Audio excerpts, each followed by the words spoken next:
আপনি আপনার স্ত্রীর কাছে বসে আছেন, একটা ফুরফুরে মনে, আনন্দ চিত্তে স্ত্রীর সাথে আলাপ করছেন, তার সাথে আপনি ভাব আদান প্রদান করছেন, আল্লাহর আরশ পর্যন্ত খুশি হয়ে যায়।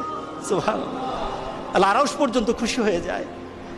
যতক্ষণ পর্যন্ত আপনি এইভাবে আপনার স্ত্রীর সাথে কথা বলতে থাকেন, স্ত্রীর কাছে বসা থাকেন, আপনার আমলনামার মধ্যে সওয়াব লিখতে থাকে। রাসূল পাক সাল্লাল্লাহু আলাইহি সাল্লাম এই কথা বলার পর এক সাহাবী বললেন, ইয়া রাসূলুল্লাহ, স্ত্রীর সাথে একসাথে শুবো, একসাথে ঘুমাবো, একসাথে খাবো, একসাথে তাকে আদর করব, এটা কি সওয়াবের কাজ হতে পারে? রাসূল পাক সাল্লাল্লাহু আলাইহি সাল্লাম বললেন, আচ্ছা তোমার স্ত্রীকে না নিয়ে তুমি যদি আরেকজন স্ত্রীর কাছে বসে থাকো, আছে কিনা?